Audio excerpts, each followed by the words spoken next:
할렐루야. 온라인으로 예배 드리는 성도님과 가정 가운데 하나님의 평안과 능력이 함께 하시기를 간절히 축원합니다. 야곱은 결국 세 번째 이주를 감행했습니다. 첫 번째 이주는 가나안 땅에서 삼촌 라반이 사는 하란으로의 이주였습니다. 자신을 죽이려는 형과 함께 살 수 없었기에 야곱은 야반 도주를 했었죠. 두 번째 이주는 다시 하란에서 가나안으로 가는 거였습니다. 삼촌 라반의 집에서 막대한 재산을 축적하게 된 야곱은 식솔들과 가축들을 데리고 고향으로 돌아갔습니다. 세 번째 이주가 바로 애굽 고센 땅으로의 이주였습니다. 물론 쉬운 결정은 아니었죠. 노년의 야곱이었기에 잘못하다가는 여행길에 목숨을 잃을 수도 있는 상황이었습니다. 그런데 하나님께서 고센 땅으로의 이주를 두려워하는 야곱에게 찾아오셨습니다. 두려워 말라, 내가 너와 함께 내려가겠다 말씀하셨습니다. 이 말씀에 의지하여 모든 두려움을 내려놓고 야곱은 그의 식솔들을 이끌고 고센 땅으로 내려가게 됩니다. 본문 27절입니다. 이스라엘 족속이 야곱 고센 땅에 거주하며 거기서 생업을 얻어 생육하고 번성하였더라. 그렇게 성공적으로 고센 땅에 이주하여 그곳에서 야곱의 후손들은 생업을 얻어 번성하였다라는 겁니다.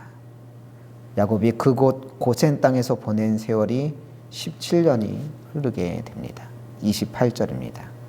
야곱이 애굽 땅에 17년을 거주하였으니 그의 나이가 147세라. 야곱이 몇 세가 되었다고요? 147세가 되었다고 합니다. 여기서 왜 나이를 밝히고 있느냐? 이제 야곱은 하나님의 부르심을 받기 직전이라는 이야기입니다. 육신이 노쇠하여 더 이상 살아갈 힘도 버거운 나이가 되었다는 의미입니다. 그런 인생의 마지막을 앞둔 야곱은 무엇을 했느냐? 29절 함께 읽도록 하겠습니다.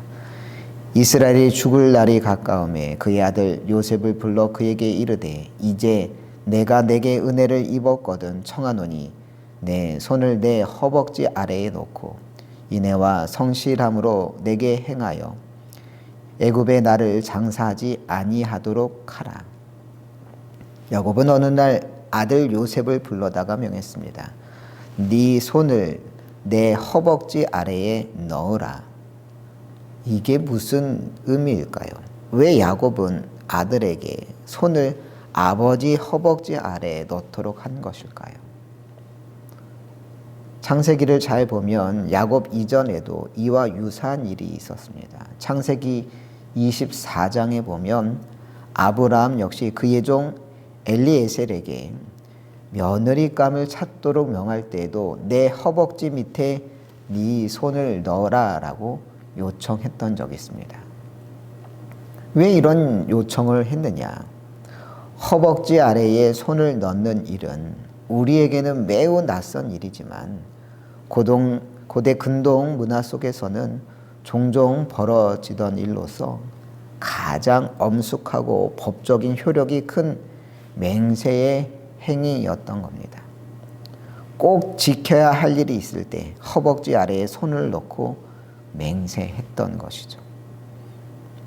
따라서 야곱이 아들 요셉에게 네 손을 내 허벅지 아래에 넣으라고 한 것으로 봐 지금 야곱이 얼마나 진지하고 진심인지 알 수 있는 겁니다.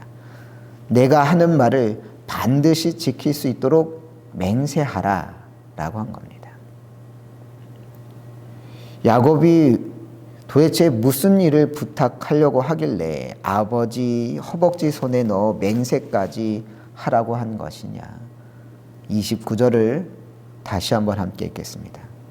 이스라엘이 죽을 날이 가까우매 그의 아들 요셉을 불러 그에게 이르되 이제 내가 내게 은혜를 입었거든 청하노니 네 손을 내 허벅지 아래에 놓고 인애와 성실함으로 내게 행하여 애굽에 나를 장사하지 아니하도록 하라. 29절 말씀이 어떻게 시작하고 있습니까? 이스라엘이 죽을 날이 가까우니. 야곱은 자신이 죽을 날이 가까운 것을 알았던 겁니다. 그래서 자신의 죽음이 임박했음을 알고 자신의 죽음을 준비하기 위하여서 아들 요셉에게 손을 허벅지 아래에 넣고 내가 다음과 같은 일들을 너한테 명할 테니 반드시 지켜야 한다라고 하면서 자신의 죽음을 차근차근 하나하나씩 준비하고 있는 겁니다. 우리 역시 마찬가지입니다. 야곱처럼 우리도 죽음을 준비해야 합니다. 왜냐? 야곱만 죽는 것이 아니기 때문입니다. 죽음이라는 사건은 우리 모두에게 반드시 벌어질 사건입니다. 그렇기 때문에 우리 역시 준비해야 합니다. 나하고는 상관없는 일처럼 여기며 사는 것이 아니라 지금 내 삶에 죽음이 일어날 수 있음을 깨닫고 준비해야 합니다. 누가복음 12장에 한 부자에 대한 이야기가 등장합니다. 그의 농사가 잘 돼 밭에 소출이 풍성했습니다. 얼마나 풍년이었는지 곡식 쌓아둘 곳이 없을 정도로 풍년이었다고 했습니다. 그래서 이 부자는 앞날에 대해서 다음과 같이 계획합니다. 누가복음 12장 18절입니다.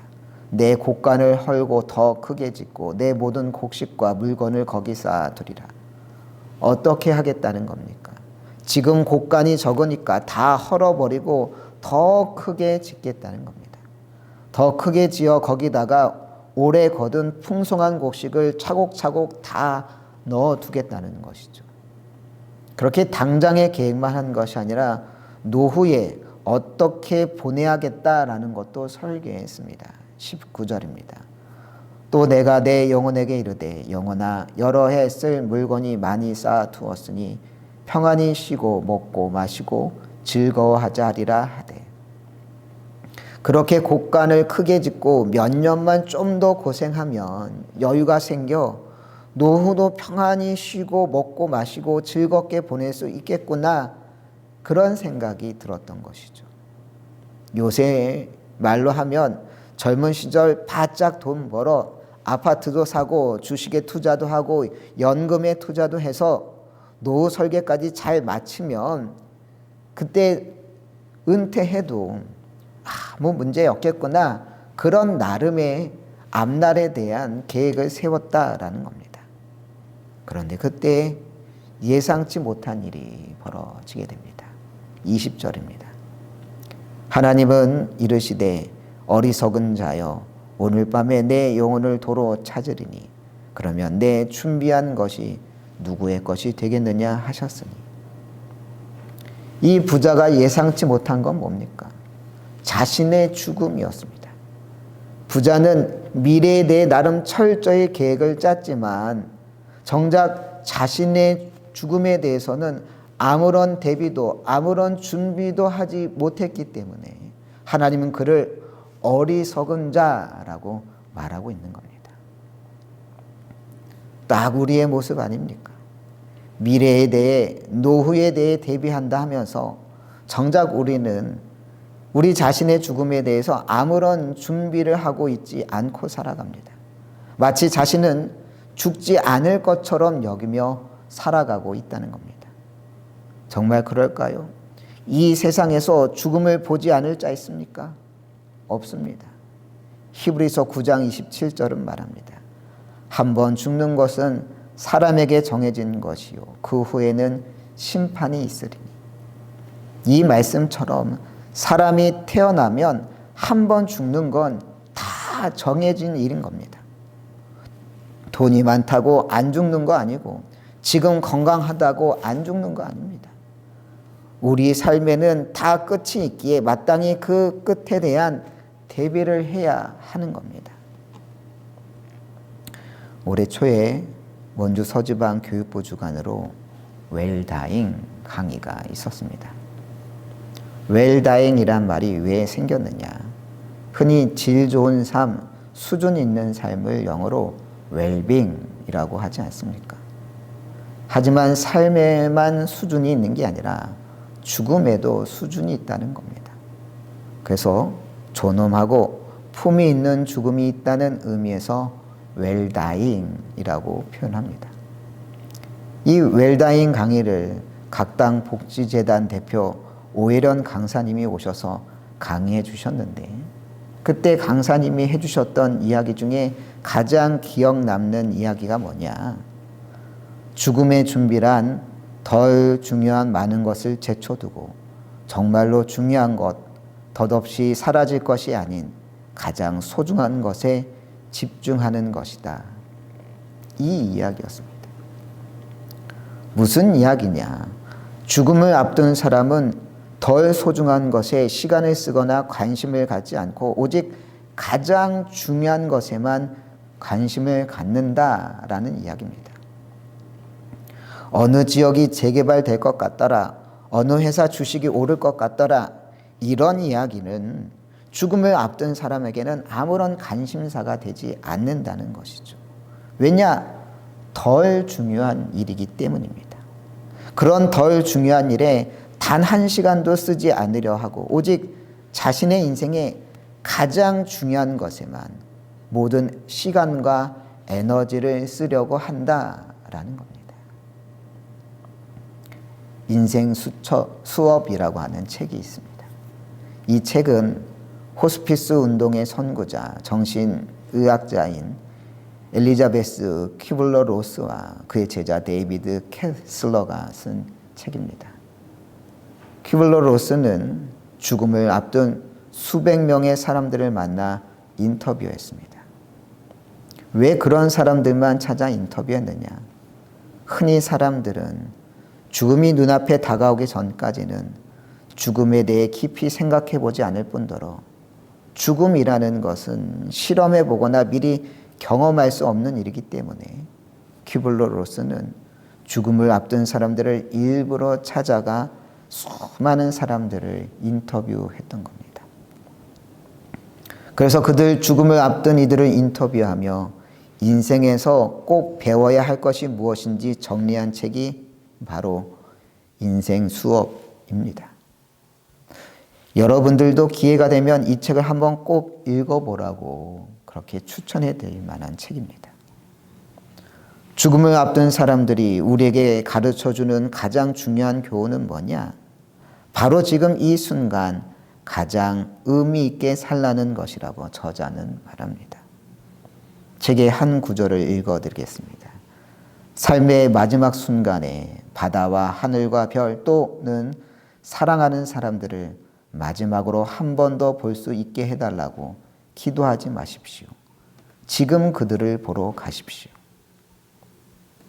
무슨 이야기입니까? 흔히 우리들은 가장 간절한 일, 꼭 해야 할 일을 인생의 마지막 순간까지 미루곤 한다는 겁니다. 하지만 그럴 필요 없다는 것이죠.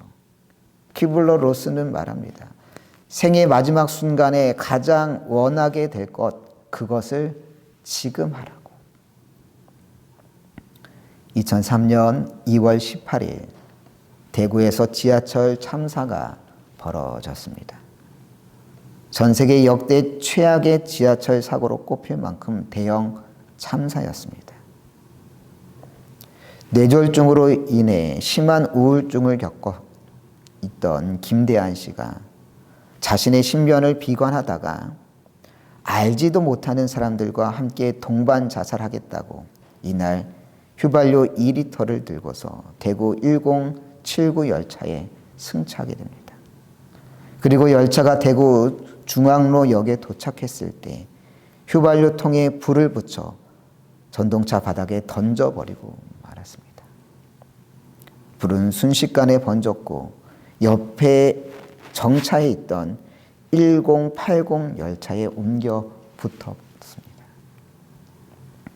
화재로 인해 전원 공급이 중단된 1080 열차는 출입문이 열리지 않아 그중 탑승했었던 192명이 죽음을 맞이하고 말았습니다. 그런데 사고 직후 전동차 문이 닫히면서 연기가 자욱해지는 객차 안에 있었던 승객들이 마지막으로 가족들과 사랑하는 사람들에게 보냈던 문자 메시지 내용이 훗날 알려지게 되었습니다. 한 누나는 동생에게 이렇게 문자를 보냈습니다. 누나가 잘 못해줘서 미안하다. 부모님 말씀 잘 듣고 공부 열심히 해라. 어떤 남자친구는 여자친구에게 이렇게 보냈습니다. 오빠가 급한 일이 생겨서 어디 좀 다녀와야 될 것 같아. 기다리지 말고 들어가. 알았지? 사랑해. 한 부인은 남편에게 이렇게 메시지를 보냈습니다. 여보, 불이 났는데 문이 안 열려요. 숨을 못 쉬겠어요. 여보, 사랑해요. 애들 보고 싶어. 70대의 서부교회 김창재 지사님은 부인에게 이렇게 보냈습니다. 불이 났어. 나 먼저 하늘 날아간다. 할렐루야. 아멘. 함께 있다가 먼저 탈출에 성공한 엄마에게 아들은 이렇게 문자 메시지를 보냈습니다. 엄마 나간 거죠. 난 괜찮으니까 미안해하지 마요. 사랑해요. 어떤 부인은 남편에게 이렇게 문자를 보냈습니다. 오늘 아침에 화내고 나가서 미안해. 진심이 아니었어. 자기야 사랑해 영원히. 이처럼 죽음을 눈앞에 둔 사람들은 필사적으로 무엇이라 문자 메시지를 보냈느냐. 사랑한다고, 미안하다고, 고맙다고 이런 이야기를 죽어가는 그 순간 가족에게, 친구에게, 사랑하는 사람들에게 보냈던 겁니다.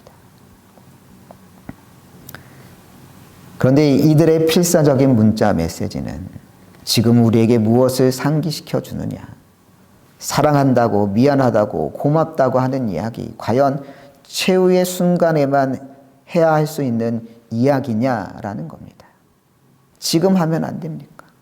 지금도 얼마든지 할 수 있는 이야기인데 우리는 그게 무슨 정말 어려운 일이란 듯 사랑하는 사람에게 사랑한다 말하지 못하고 고마운 사람에게 고맙다고 말하지 못하고 미안한 사람에게 미안하다 말하지 못하곤 합니다. 왜 그럴까요? 우리는 마치 천년 만년 살 것처럼 착각하기 때문입니다. 만약 여러분이 내일 당장 세상을 떠나게 된다고 생각해 보십시오.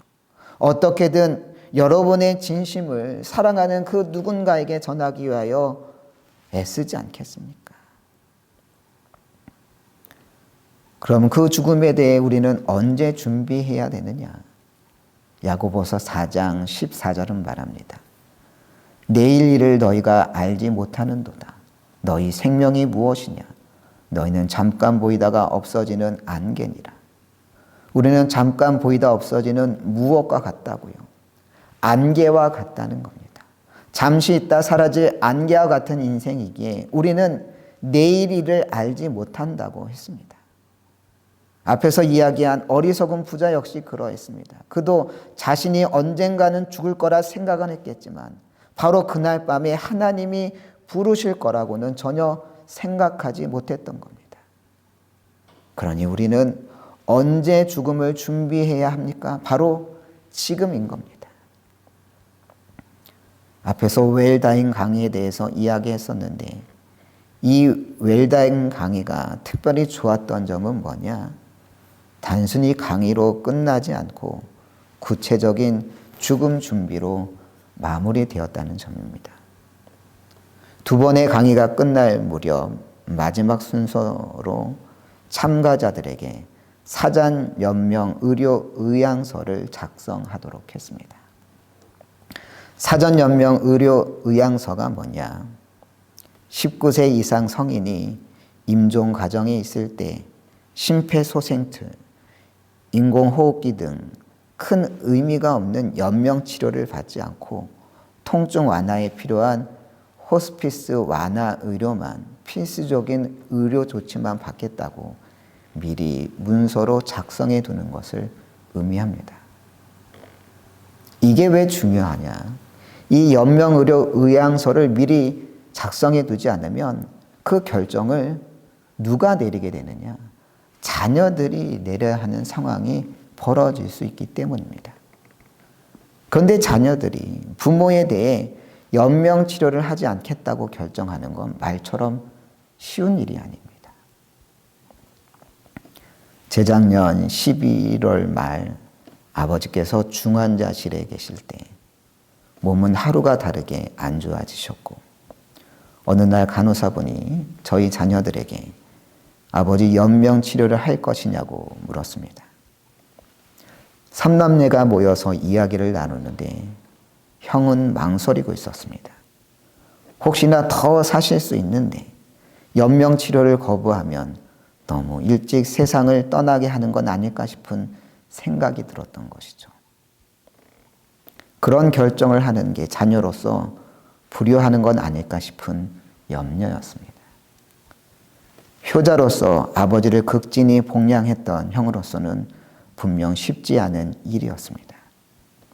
그래서 둘째인 제가 강하게 이야기했습니다. 의식도 거의 없어 자가 호흡도 안 되는 상태에서 인공호흡기 끼고 며칠 더 사시는 게 무슨 의미가 있냐.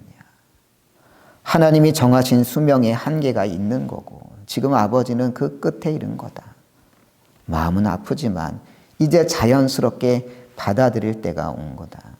필수적인 의료적 도움을 안 받겠다는 게 아니라 무리하게 억지로 질질 끌지 말자고 하는 결정이다.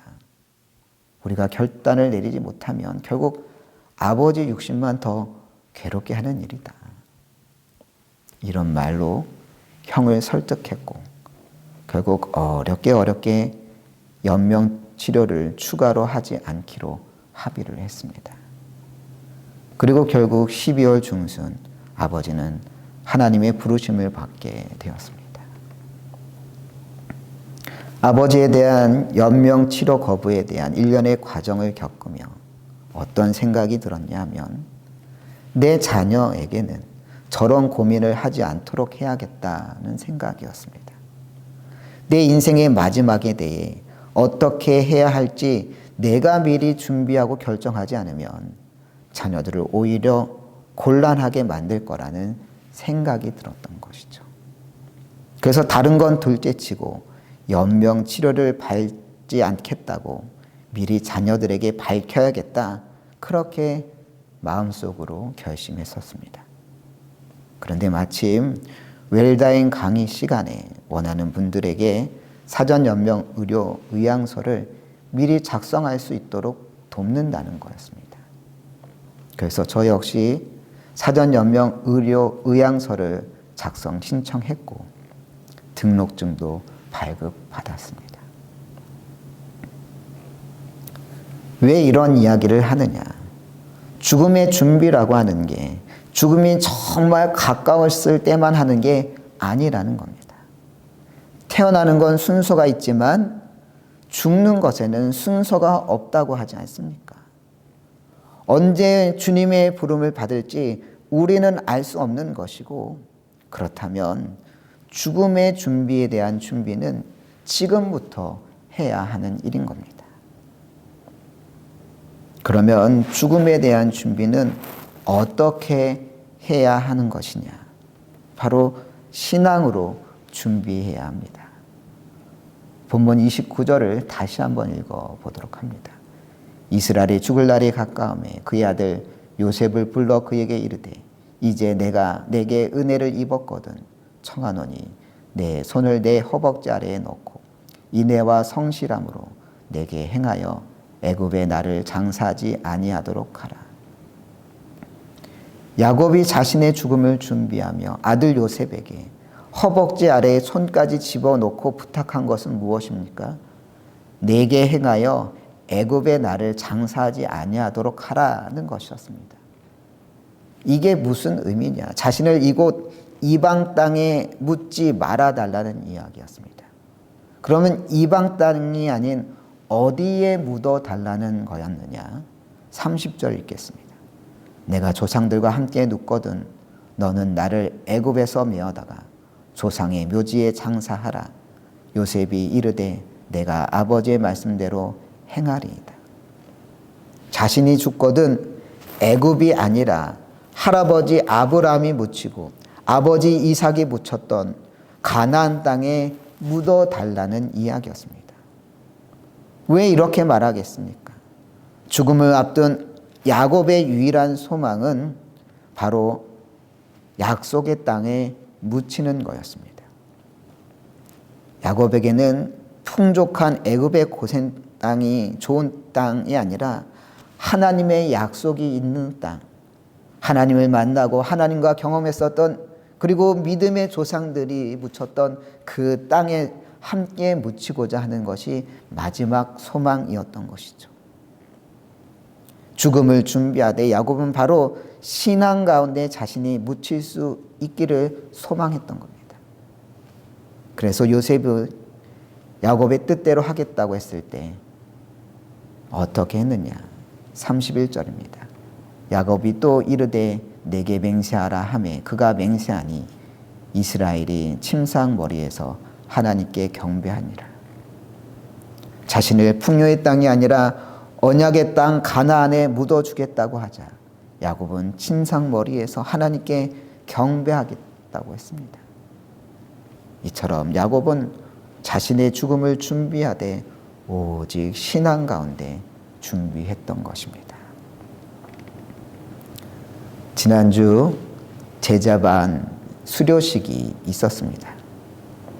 12주 동안 진행된 제자반 과정 중에 한 번은 유언장을 작성해 낭독하는 순서가 있었습니다.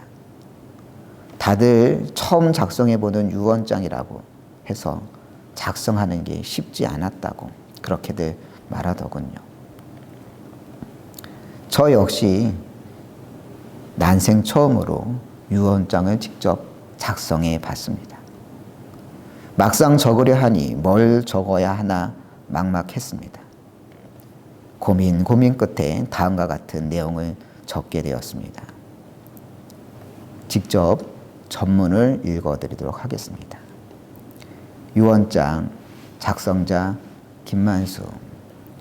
자녀들에게 감사하다고 말하고 싶습니다. 너무 이른 나이에 겪은 감당하기 힘든 슬픔을 이겨내는 게 쉽지 않았을 텐데 내색하지 않고 커준 4명의 자녀들에게 감사합니다. 엄마의 빈자리를 어떻게 채워야 하나가 늘 아빠로서 고민이었고 한 번도 그 빈자리를 충분히 채워준 적 없는 듯 하지만 투정 부리지 않고 반듯하게 자라준 것은 온전히 그들 스스로의 몫일 것이며 그들 뒤에서 늘 함께 하신 하나님의 은혜 덕분이라 생각됩니다. 돌아보면 남겨줄 수 있는 것은 오직 신앙뿐이지만 오히려 신앙이면 충분하다 여겨집니다. 그저 하나님을 기쁘시게 하는 것을 삶의 이유로 삼아 흔들리지 않고 주를 위해 봉사하는 자리에 늘 서길 기도합니다. 2025년 11월 22일. 왜 이런 유언장을 적었겠습니까? 유언장을 적으려 하다 보니 구구절절하게 쓸 필요가 없다는 생각이 들었습니다.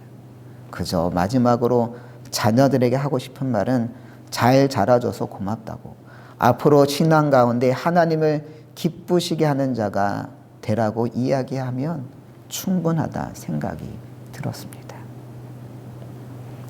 여러분, 죽음을 준비하십시오. 그것도 지금부터 준비하십시오. 성경 속 신앙의 위인들은 죽음을 앞두고 다음과 같이 말했습니다. 모세는 여호와를 잊지 말라 했으며 여호수아는 나와 내 집은 여호와를 섬기겠다고 했고 다윗은 내 하나님 여호와의 명령을 지켜 그 길로 행하라 라고 말했습니다. 우리에게도 죽음이 찾아옴을 기억하며 오직 신앙 가운데 준비할 수 있는 여러분들 되시길 간절히 축원합니다.